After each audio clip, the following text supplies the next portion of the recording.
আসসালামু আলাইকুম। কি অবস্থা সবার? আশা করি খুবই ভালো আছো।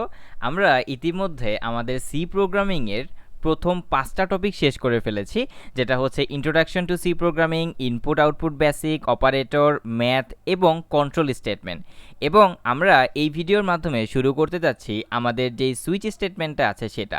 এই সুইচ স্টেটমেন্ট তোমাকে যদি শুরু করতে হয় তোমাকে অবশ্যই কন্ট্রোল স্টেটমেন্ট ইফ এলসের পার্টটুকু তোমাকে ভালোমতো শেষ করতে হবে, তারপরে তুমি এই সুইচে আসবে।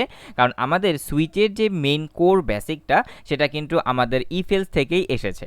কারণ এই সুইচ দিয়ে আমরা এমন কিছু কাজ করতে পারবো যেটা ইফ এলসের মাধ্যমে করতে পারবো না এমন কোনো কথা নেই, কিন্তু ইফ এলসের চেয়ে একটু হ্যান্ডিভাবে মানে একটু সুন্দরভাবে সাজানো গোছানোভাবে করতে পারবো। ওইটা তুমি যখন অ্যাপ্লাই করবে তখন তুমি সেটা নিজেই বুঝতে পারবে যে আসলে ইফ এলস কোথায় ব্যবহার করব এবং সুইচ কীভাবে ব্যবহার করব। কারণ দুইটাই হচ্ছে কন্ট্রোল স্টেটমেন্টের পরে স্টেটমেন্টের মধ্যে পড়ে। কারণ তুমি যদি বেশ কিছু ওয়েবসাইটে ঢুকো, যেমন প্রোগ্রামারাইজ, তারপরে হচ্ছে W3 স্কুল, এই ধরনের ওয়েবসাইটে তুমি যদি দেখো তাহলে এই সুইচটাকে কন্ট্রোল স্টেটমেন্টের মধ্যেই রেখেছে। আমি আলাদা করে সেকশন রাখার কারণ হচ্ছে যাতে তুমি দুইটার ডিফারেন্সটা একটু হলেও বুঝতে পারো, এই জন্য আমি একটু আলাদা করে রেখেছি, নো প্রবলেম। ঠিক আছে, কিন্তু সুইচটা কিন্তু আমাদের কন্ট্রোল স্টেটমেন্টেরই একটা অংশ। তাহলে চলো আমরা সুইচে চলে যাই। কিন্তু সেটা শুরু করার আগে, যেহেতু এটা আমাদের সুইচের একদম ফার্স্ট ভিডিও, এই ভিডিওতে আমি তোমাকে দেখায় দেবো যে আমাদের সুইচ স্টেটমেন্টের সবগুলো ভিডিও তুমি আলাদাভাবে কোন জায়গা থেকে পাবে।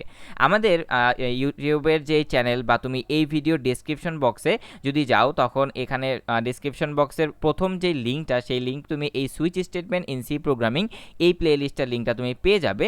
এছাড়া যেহেতু সুইচটা আমাদের ইফ এলস কন্ট্রোল স্টেটমেন্টের একটি অংশ, এই জন্য আমরা এই সুইচের ভিডিওগুলো এই ইফ এলসের মধ্যেই রাখবো। আর আমাদের পুরো সি প্রোগ্রামিংয়ের জন্য একটা প্লেলিস্ট আলাদাভাবে আছে, এখানে তো থাকবে, কোনো ব্যাপার না। আরেকটা কথা, সেটা হচ্ছে খুবই ইম্পর্টেন্ট কথা, যে তোমরা ভিডিও দেখছো অনেক, কিন্তু ভিডিওতে লাইকও করছো না, কমেন্টও করছো না। কমেন্ট বলতে আমি বুঝাচ্ছি তোমরা কুইজের কোনো অ্যান্সার দিচ্ছ না, এটা কিন্তু ঠিক না। আমার এই ভিডিওটার মেইন উদ্দেশ্য বা আমার এই সি প্রোগ্রামিংয়ের যে মেইন একটা উদ্দেশ্য সেটা হচ্ছে তুমি অন্যান্য ইউটিউবের যদি এই প্রোগ্রামিং রিলেটেড ভিডিওগুলো দেখো, তাহলে কিন্তু প্রত্যেকটা ভিডিওতেই, বেশিরভাগ ভিডিওতেই তুমি ওই ভিডিও থেকে কি শিখেছো সেটার যেই এক্সাম বা হচ্ছে জাজ করার মতো কোনো কিছু নেই। আর এই জিনিসগুলো যে এই যে কুইজের জিনিসপত্রগুলো, এগুলো কিন্তু পেইড কোর্সে পাওয়া যায়। আমার যেহেতু 2-3টা পেইড কোর্স করার এক্সপিরিয়েন্স আছে প্রোগ্রামিংয়ের উপরে, সেজন্য আমি ওই পেইড কোর্সগুলো কিভাবে সাজানো হয় সেটা তোমাদের একটু ফিল দেওয়ার চেষ্টা করতেছি। আর তুমি যদি এখনও কোড উইথ হৃদয় ফেসবুক গ্রুপে জয়েন করে না থাকো তাহলে অবশ্যই জয়েন করে নেবে, কারণ তোমার প্রোগ্রামিং করতে গেলে তুমি প্রবলেমে পড়বেই। তো ওই প্রবলেমে পড়লে মাঝে মধ্যে দেখা যায় কোনো জায়গা থেকে সলভ পাচ্ছ না, তুমি যদি কোড উইথ হৃদয় ফেসবুক গ্রুপে ঢুকে তোমার প্রবলেমগুলো সুন্দর করে লিখে একটা পোস্ট করে দাও, ইনশাল্লাহ 24 আওয়ার্সের মধ্যে তুমি সলভ পেয়ে যাবা। সেখানে আমি এবং আমার কয়েকজন বন্ধুরা আছে সলভ দেওয়ার জন্য, তোমাদের জন্য ওয়েট করতেছি। আরেকটা কাজ তুমি করতে পারো, সেটা তোমাকে আমি চ্যালেঞ্জের মতো করব, যে এই যে সুইচ স্টেটমেন্টের প্রত্যেকটা প্রবলেম যে আমরা সলভ করব, সেই প্রবলেম সলভ করার পরে তুমি সেই কোডগুলো সেই ফেসবুক গ্রুপে পোস্ট করতে পারো, যেটা আমরা তোমাকে চেক করে দিব। যে শুধু তো কোড মিললেই হয় না, অনেক কোড লেখার অনেক নিয়মকানুন থাকে, বা একটা হচ্ছে প্র্যাকটিস, একটা হচ্ছে বেস্ট প্র্যাকটিস। এই জিনিসগুলো মানে কোডটা পোস্ট করে আমরা দেখতে পারবো যে তুমি কিভাবে কোড করতেছো, অনেকেই তোমার কোড থেকে শিখতেও পারবে। ঠিক আছে, তো আর কথা না বলে আমি সুইচের মধ্যে চলে যাই। এখন মেইনলি সুইচ কেন ব্যবহার করা হয় বা সুইচ কেন এসেছে এটা কিন্তু আমি ভিডিওর ফার্স্টে একটু বলেছি। তো এখন আর সুইচ নিয়ে ওরকম কিছু বলার নেই, আমরা ডিরেক্টলি আমাদের সুইচের যে সিনট্যাক্স সেখানে চলে যাব। দেখো, এখন পর্যন্ত আমরা ইফ এলস কন্ট্রোল স্টেটমেন্ট পর্যন্ত শেষ করেছি। আর আমি যখন একটা নিউ চ্যাপ্টার শুরু করি, যেমন আমি যখন ইফ এলস শুরু করেছিলাম তখন কিন্তু ইফ এলসের একটা সিনটেক্স ছিল, মানে প্রত্যেকটা পার্টের এক একটা থাকে, তোমার সিনটেক্স থাকে। যেমন আমরা ইংলিশ গ্রামার যখন শিখি তখন ইংলিশের কিছু ধরাবাঁধার রুলস থাকে, গ্রামার থাকে, সেরকম আমরা যখন প্রোগ্রামিং ল্যাঙ্গুয়েজের নতুন একটা জিনিস শুরু করব তারও কিছু ধরাবাঁধার নিয়ম থাকে, বা কিভাবে কোডটা লিখতে হবে সেটা একটা সুন্দর নিয়ম থাকে। এটাকেই আসলে সিনটেক্স বলে। এই সিনটেক্স ওয়ার্ডটার সাথে তুমি আগে থেকেও পরিচিত, যেহেতু তুমি সুইচটা শিখতে এসেছো। এখন সুইচটা প্রথমে কিভাবে লিখতে হয়, সুইচ স্টেটমেন্ট যেহেতু তুমি শিখতেছো, তার মানে সুইচ নিয়ে কোনো কিছু একটা আছে। এই সুইচটা হচ্ছে একটা ফিক্সড কিওয়ার্ড, এটা আমাদের সি প্রোগ্রামিংয়ের লাইব্রেরিতে থাকে। এই সুইচ মানে শুধুমাত্র সুইচ ওয়ার্ডটা তুমি কখনো ভ্যারিয়েবলের নিমিশে ব্যবহার করতে পারবে না, কারণ সুইচ হচ্ছে একটা রিজার্ভ কিওয়ার্ড সি প্রোগ্রামিংয়ের। ঠিক আছে, তো সুইচের সিনটেক্সটা কিভাবে লিখতে হয়, প্রথমে লিখতে হয় সুইচ, তারপরে হচ্ছে এখানে প্যারেন্থেসিস দিতে হয়, ফার্স্ট ব্র্যাকেট, এর ভিতরে একটা ভ্যারিয়েবলের নেম দিতে হয়, সেই ভ্যারিয়েবলের নেম তোমার ইচ্ছে মতো হবে। এখানে যেমন আমরা দিয়েছি দিয়েছি এক্সপ্রেশন ভ্যারিয়েবলের নাম, এরপরে তুমি সেকেন্ড ব্র্যাকেট দিয়ে মানে কার্লি ব্রেসেস দিয়ে সুইচের বডির মধ্যে ঢুকবে, ঢোকার পরে সুইচের ভিতরে তোমার কেস থাকে। যেমন আমরা যখন ইফ এল শিখেছিলাম না, যে ইফের একটা কন্ডিশন ম্যাচ না করলে তারপরে হচ্ছে এলসিফ, এলসিফের একটা কন্ডিশনের না ম্যাচ করলে আবার আরেকটা এলসিফ, আবার একটা এলসিফের কন্ডিশন না ম্যাচ করলে আবার একটা এলসিফ, মানে হচ্ছে এলসিফ তোমার যতগুলো প্রয়োজন তুমি লিখতে পারবে। ঠিক সেমভাবে সুইচের ভিতরেও এই কেসটা তোমার যত খুশি, তোমার যতগুলো কেস প্রয়োজন হয় ততগুলো কেস তুমি লিখতে পারবে। আপাতত এতটুকু তুমি জেনে রাখো। এবং আমরা যখন ইফ এলস লিখতাম তখন এলসিফের ভিতরে কি আমরা কন্ডিশন লিখতে পারতাম না? ঠিক সেমভাবে কেজের মধ্যেও এখানে একটা কন্ডিশন লেখা থাকবে। জাস্ট এতটুকু মনে রাখো যে এই কনস্ট্যান্ট 1 এটা হচ্ছে একটা কন্ডিশন, যদি এই কন্ডিশনের সাথে মিলে যায় তার মানে এই কেজের ভিতরে এখানে যেই স্টেটমেন্টগুলো থাকবে সেই স্টেটমেন্টগুলো আউটপুটে দেখাবে।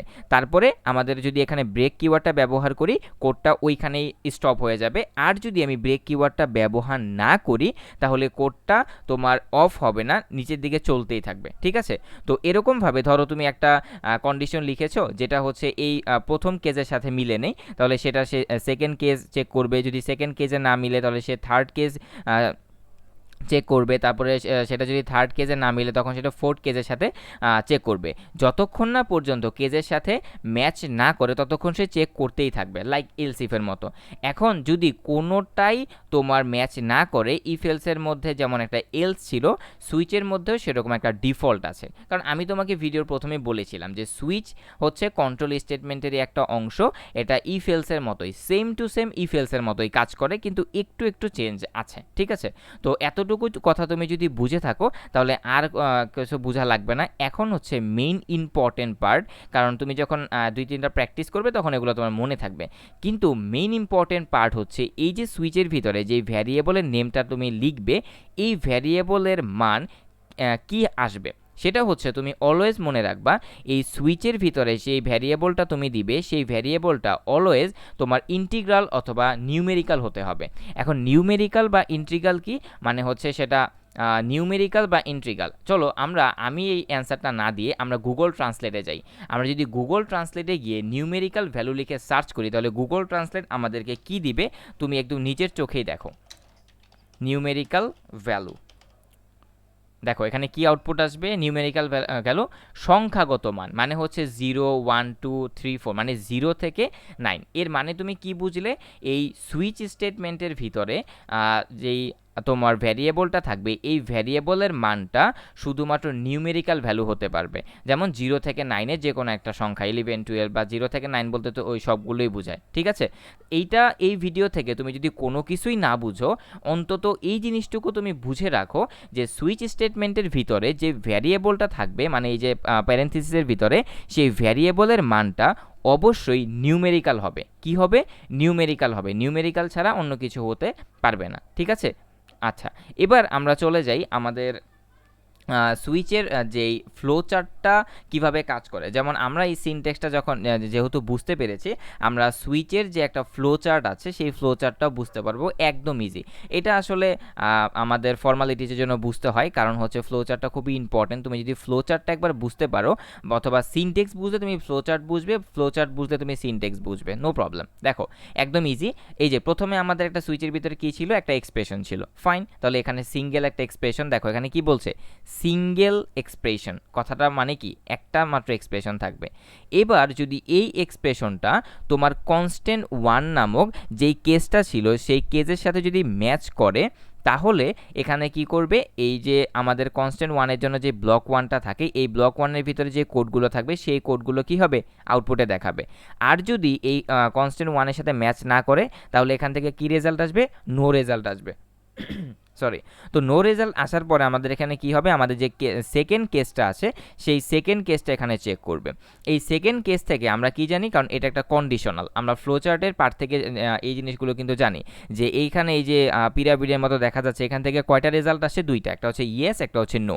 যদি ইয়েস হয় মানে হচ্ছে এই কেস 2 এর সাথে যদি ম্যাচ করে ফেলে তাহলে আমাদের কোড ব্লক 2 এ যেই স্টেটমেন্টগুলো থাকবে সেগুলো প্রিন্ট হবে। আর যদি রেজাল্টটা নো আসে তাহলে এখানে চলে যাবে আমাদের যে কেস 3 আছে মানে কনস্ট্যান্ট 3 এর সাথে যদি ম্যাচ করে তাহলে এই 3 এর সাথে কোডগুলো আউটপুটে দেখাবে। আর যদি এই সবগুলো কেসের একটাতেও ম্যাচ না করে তাহলে সেটা কোথায় চলে যাবে, আমাদের যে ডিফল্ট কোডটা আছে সেই ডিফল্ট কোডে চলে যাবে অ্যান্ড দেন কোডটা ব্রেক হয়ে যাবে। তো এই এতটুকুই ছিল আমাদের এই ফার্স্ট ভিডিও সুইচ স্টেটমেন্টের যে সিনট্যাক্স এবং এর ফ্লোচার্ট, এবং এর পরবর্তী ভিডিও থেকে আমরা ইনশাল্লাহ এই প্রবলেমগুলো সলভ করা শুরু করব। সুইচ কেস থেকে আমরা টোটাল 9টা প্রবলেম সলভ করব, এখানে হচ্ছে প্রথম 8টা এবং এটা হচ্ছে 9টা। প্রথম 8টা এই 9 নাম্বার প্রবলেমটা হচ্ছে আমাদের একটা কি বলবো সিনারিও বেসড প্রবলেম। এই সিনারিও বেসড প্রবলেমগুলো খুবই ইম্পর্টেন্ট তোমাদের এক্সামের জন্য, ঠিক আছে? তো আমরা এর পরের ভিডিও থেকে এই 1 নাম্বার থেকে প্রবলেমগুলো সলভ করা শুরু করব। আমি এটা বিশ্বাস করি যে 1 নাম্বার প্রবলেমটা সলভ করার পরেই তুমি সুইচ কেস কিভাবে কাজ করে একদম 100% বুঝতে পারবে। একদম ইজি একটা জিনিস আর খুব মজার একটা জিনিস এই সুইচ কেস স্টেটমেন্ট, ঠিক আছে? এতক্ষণ কথা বলছিলাম আমি এমডি ফুয়াদুল ইসলাম হৃদয়, ফাউন্ডার শিক্ষাঙ্গন বিডি। আর তুমি যদি এই সুইচ কেজের বেসিক যে সিনট্যাক্সের ক্লাসটা করলে এটা যদি তুমি 100% বুঝতে পারো, আমাকে একটা কফি খাওয়াতে পারো, ডিটেলস ডিসক্রিপশন বক্সে দেওয়া আছে। আল্লাহ হাফেজ।